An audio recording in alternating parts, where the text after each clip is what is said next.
to the World's Parliament of Religions. Ladies and gentlemen, welcome to the afternoon session of the opening day today, the 11th of September, 1893.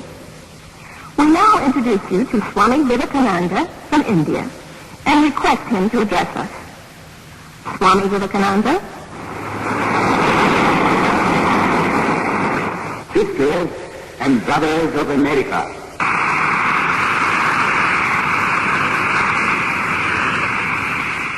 it fills my heart with joy unspeakable to rise in response to the warm and cordial welcome which you have given us.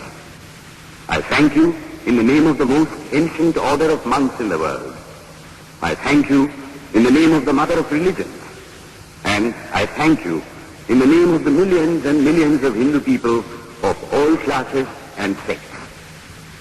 My thanks also to some of the speakers on this platform who, referring to the delegates from the Orient, have told you that these men from far-off nations may well claim the honor of bearing to different lands the idea of toleration. I am proud to belong to a religion which has taught the world both tolerance and universal acceptance. We believe not only in universal toleration, but we accept all religions as true. I am proud to belong to a nation which has sheltered the persecuted and the refugees of all religions and all nations of the earth. I am proud to tell you that we have gathered in our bosom the purest remnant of the Israelites who came to southern India and took refuge with us in the very year in which their holy temple was shattered to pieces by Roman tyranny. I am proud to belong to the religion which has sheltered and is still fostering the remnant of the grand Zoroastrian nation. I will quote to you, brethren, a few lines from a hymn which I remember to have repeated from my earliest boyhood, which is every day repeated by millions of human beings. As the different streams, having their sources in different places, all mingle their water in the sea, so, O Lord, the different paths which men take through different tendencies, various though they appear, crooked or straight, all lead to Thee. The present convention, which is one of the most august assemblies ever held, is in itself a vindication, a declaration to the world of the wonderful doctrine preached in the Gita. Whosoever comes to me, through whatsoever form, I reach him. All men are struggling through paths which in the end lead to me. Sectarianism, bigotry, and its horrible descendant, fanaticism, have long possessed this beautiful earth. They have filled the earth with violence, drenched it often and often with human blood, destroyed civilization, and sent whole nations to despair. Had it not been for these horrible demons, human society would be far more advanced than it is now. But their time is come, and I fervently hope that the bell that tolled this morning in honor of this convention may be the death knell of all fanaticism, of all persecutions with the sword or with the pen, and of all uncharitable feelings between persons wending their way to the same goal.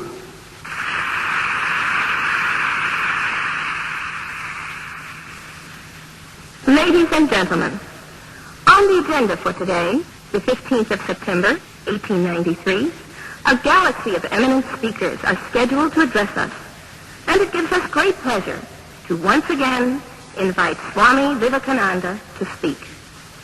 His subject for today, Why We Disagree. I will tell you a little story. You have heard the eloquent speaker who has just finished say, let us cease from abusing each other, and he was very sorry that there should be always so much variance. But I think I should tell you a story which would illustrate the cause of this variance. A frog lived in a well. It had lived there for a long time. It was born there and brought up there, and yet was a little small frog. Of course, the evolutionists were not there then to tell us whether the frog lost its eyes or not, but for our story's sake, we must take it for granted that it had its eyes, and that it every day cleansed the water of all the worms and bacilli that lived in it with an energy that would do credit to our modern bacteriologists.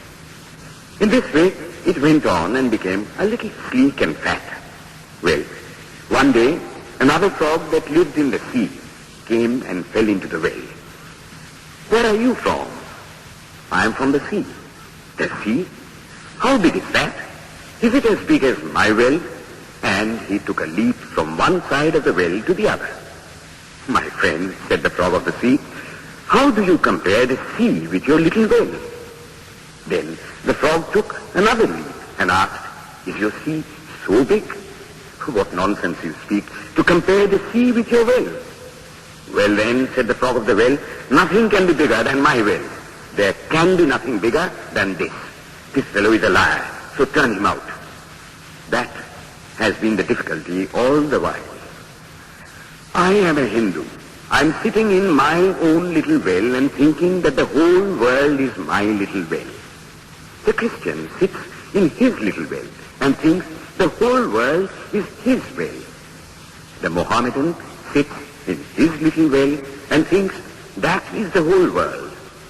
I have to thank you of America for the great attempt you are making to break down the barriers of this little world of ours, and hope that in the future the Lord will help you to accomplish your purpose.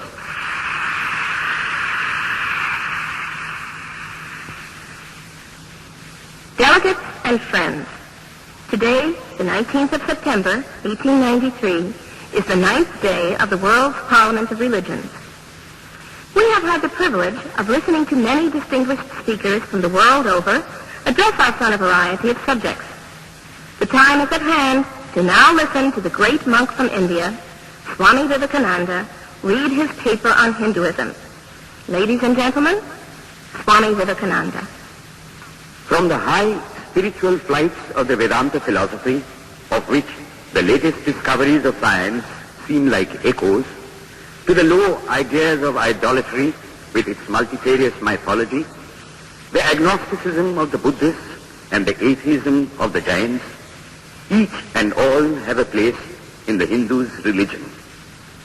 Where then, the question arises, where is the common center to which all these widely diverging radii converge? Where is the common basis upon which all these seemingly hopeless contradictions rest? And this is the question I shall attempt to answer.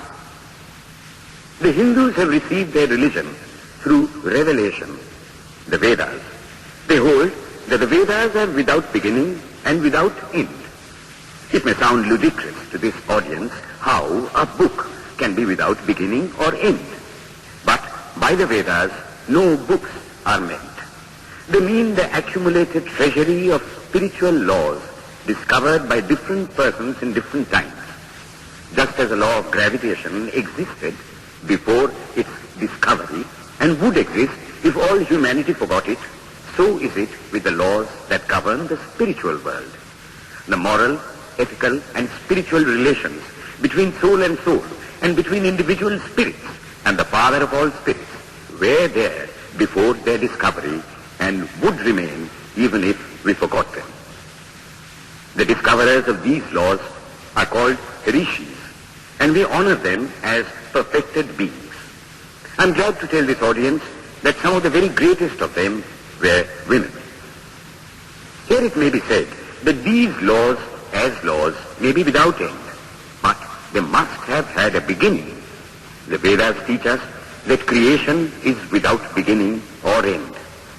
Science is said to have proved that the sum total of cosmic energy is always the same. Then, if there was a time when nothing existed, where was all this manifested energy? Some say it was in a potential form in God. In that case, God is sometimes potential and sometimes kinetic, which would make him mutable.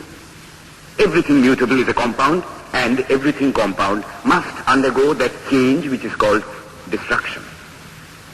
So, God would die, which is absurd. Therefore, there never was a time when there was no creation. If I may be allowed to use a simile, creation and creator are two lines without beginning and without end, running parallel to each other. God is the ever-active providence by whose power systems after systems are being evolved out of chaos, made to run for a time, and again destroyed. This is what the Brahmin boy repeats every day. The sun and the moon the Lord created like the suns and moons of previous cycles. And this agrees with modern science. Here I stand, and if I shut my eyes and try to conceive my existence, I, what is the idea before me? The idea of a body. Am I then nothing but a combination of material substances? The Vedas declare, no. I am a spirit living in a body. I am not the body. The body will die, but I shall not die. Here am I in this body. It will fall, but I shall go on living. I had also a past. The soul was not created, for creation means a combination, which means a certain future dissolution. If then the soul was created, it must die. Some are born happy, enjoy perfect health with beautiful body, mental vigor, and all wants supplied. Others are born miserable.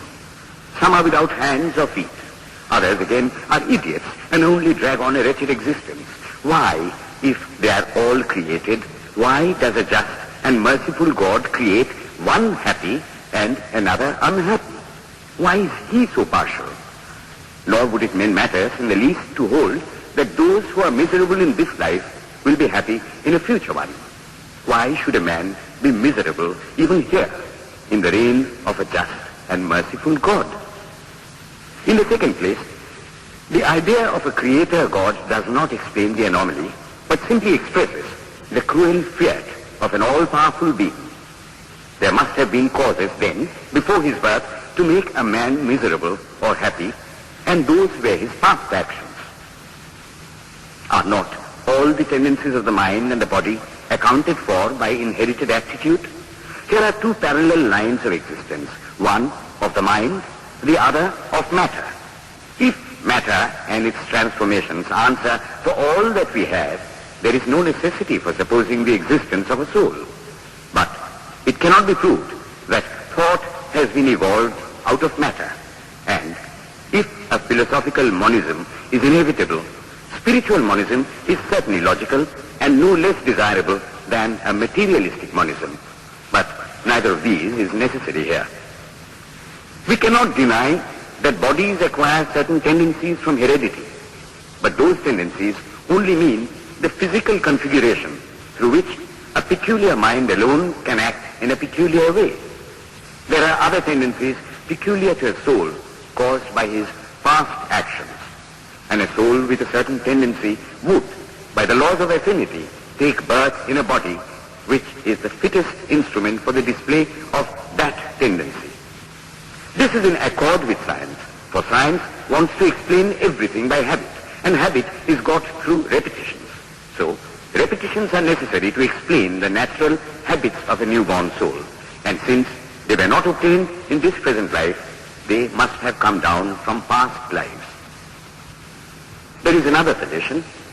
Taking all these for granted, how is it that I do not remember anything of my past life? This can be easily explained. I am now speaking in English. It is not my mother tongue. In fact, no words of my mother tongue are now